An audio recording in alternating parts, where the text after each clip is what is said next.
आज की पहली बड़ी खबर की बात करें तो पश्चिम एशिया संकट, सरकार ने बुलाई सर्वदलीय बैठक। सबसे पहली बड़ी खबर राजधानी दिल्ली से, जहां पश्चिम एशिया में बढ़ते तनाव के बीच सरकार ने आज शाम 5 बजे एक सर्वदलीय बैठक बुलाई है। इस बैठक में देश की एनर्जी सिक्योरिटी और अर्थव्यवस्था पर पड़ने वाले असर पर चर्चा होगी, जहां प्रधानमंत्री नरेंद्र मोदी ने इस मुद्दे पर संसद में भी बात की है। हालांकि इस बैठक से कांग्रेस नेता राहुल गांधी नहीं जुड़ेंगे। उन्होंने कहा कि उनका केरल से पहले ही प्रोग्राम बनाया जा चुका है।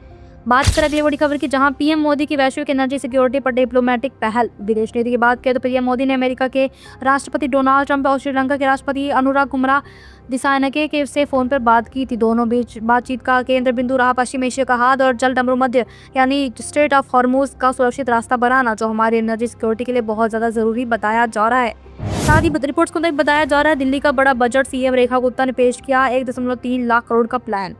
अब बात करते हैं दिल्ली की, जहां सीएम रेखा गुप्ता ने साल 2026-27 के लिए 1.3 लाख करोड़ का बजट पेश किया। इस बजट में नए जन्मे बच्चे के लिए दी फ्री डायग्नोसिस टेस्ट, मेधावी छात्रों के लिए लैपटॉप और एक नई सेमीकंडक्टर पॉलिसी जैसी बातों पर भी फोकस किया गया है। वहीं बात करें अगली बड़ी खबर की, जहां गुजरात विधानसभा में यूसीसी बिल पेश किया जाएगा। गुजरात की बात करें तो वहां विधानसभा ने यूनिफॉर्म सिविल कोड यानी यूसीसी बिल 2026 पेश कर दिया गया है। इस बिल में शादी, तलाक, विरासत और लिव इन रिलेशनशिप के लिए कॉमन लीगल फ्रेमवर्क का प्रस्ताव जताया गया है। अब बात करें अगली बड़ी खबर की, जहां संसद में एक और नया मुद्दा गरमाया जब राहुल गांधी ने transgender persons protection of rights amendment bill 2026 को ब्रॉडजैन अटैक करार दे दिया। उन्होंने कहा कि ये बिल ट्रांसजेंडर समुदाय के संवैधानिक अधिकारों पर हमला बताया जा रहा है। अब बात करें अगली बड़ी खबर की, जहां नीतीश कुमार जेडीयू के राष्ट्रीय अध्यक्ष निरोधक चुने गए। बिहार के सीएम नीतीश कुमार को जेडी का राष्ट्रीय अध्यक्ष निरोधक चुन लिया गया है। किसी अन्य उम्मीदवार ने इस टॉप पोस्ट के लिए नामांकन फाइल नहीं किया, इसलिए उन्हें ही चुना गया है। अब बढ़ते हैं अगली बड़ी खबर की ओर, जहां मथुरा में गौ रक्षक की मौत, विरोध प्रदर्शन जांच जारी। यूपी के मथुरा में एक संवेदनशील खबर सामने आई है, जहां गौ रक्षक चंद्रशेखर, जो फरसा वाले बाबा के नाम से जाने जाते थे, कि उनकी मौत ने तनाव पैदा कर दिया है। पुलिस का कहना है कि यह एक रोड एक्सीडेंट लग रहा है और कैटल स्मगलिंग से इसका कोई लिंक नहीं है।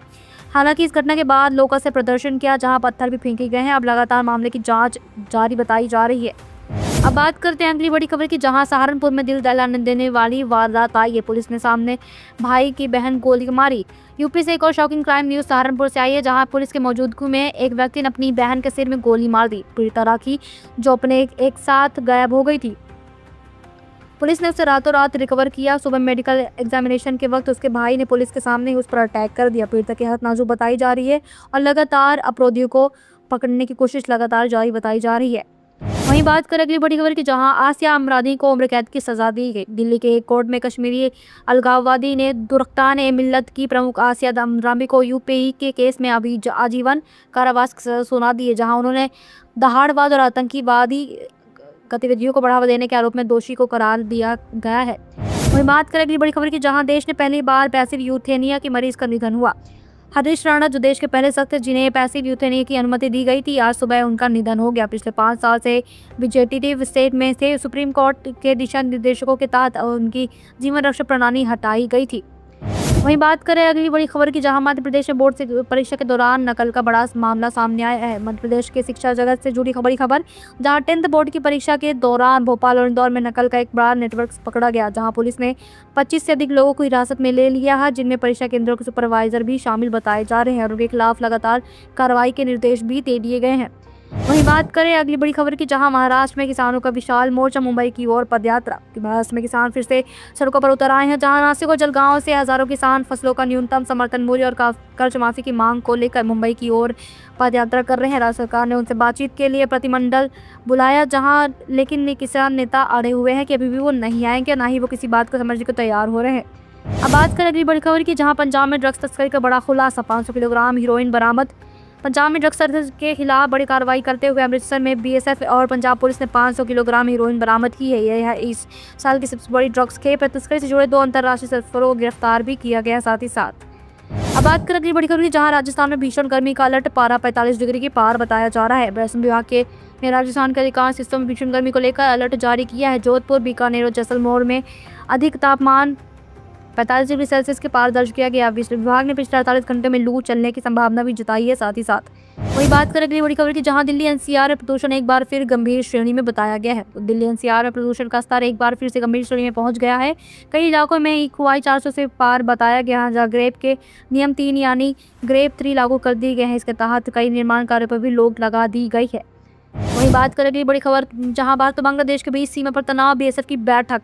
भारत बांग्लादेश सीमा पर बढ़ते तनाव के बीच BSF और बीजेपी के बीच पेट्रापोल बॉर्डर फ्लैग मीटिंग हुई। इस बैठक में तस्करी सीमा से पार होने वाले घुसपैठ पर रोक लगाने की चर्चा भी गई, जहां दोनों देशों में सीमा शांति पर बनाए रखने का संकल्प भी दोहराया। साथ ही साथ वहीं बात करें अगली बड़ी खबर की, जहां रिपोर्ट्स में बताया जा रहा है हैदराबाद के मातापुर इलाके में एक IT पार्क में आज सुबह आग लग गई। आज शॉर्ट सर्किट से लगने की आशंका बताई गई, जहां पार्क में मौजूद सैकड़ों कर्मचारियों को सुरक्षित बाहर निकाल लिया गया। फायर ब्रिगेड की 10 से अधिक गाड़ियों ने घंटों तक मशक्कत के बाद आग पर काबू पाया। वहीं बात करें अगली बड़ी खबर की, जहां केरल में निपाह वायरस पर कंट्रोल 14 दिन के बाद एक नया केस नहीं आया। केरल में निपाह वायरस अब काफ़ी हद तक कंट्रोल पा लिया है। पिछले 14 दिनों में राज्य में इस वायरस का कोई भी नया मामला सामने नहीं आया है।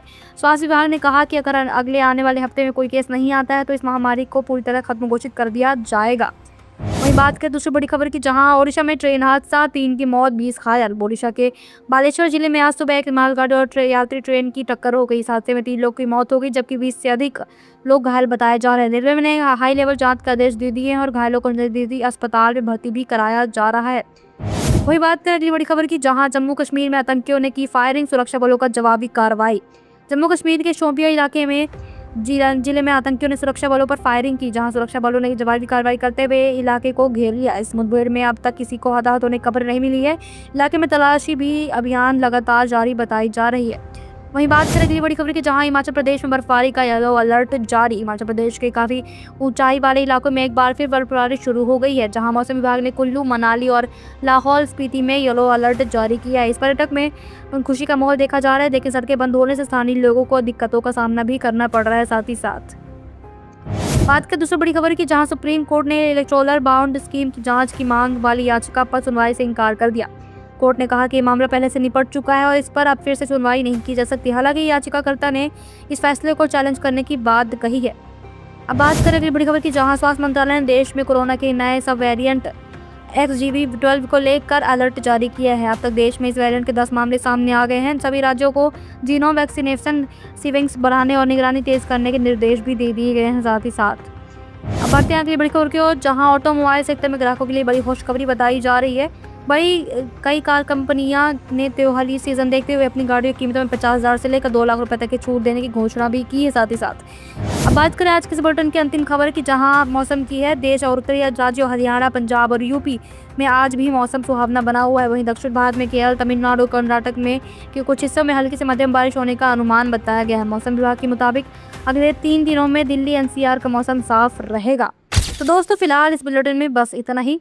देश और दुनिया की हर बड़ी और सच्ची खबर के लिए जुड़े रहिए हमारे साथ। अगर वीडियो पसंद आया हो तो वीडियो को लाइक करें, चैनल को सब्सक्राइब करना और बेल आइकन दबाना बिल्कुल ना भूलें। कल फिर मिलेंगे ऐसे ही नए अपडेट के साथ। जय हिंद।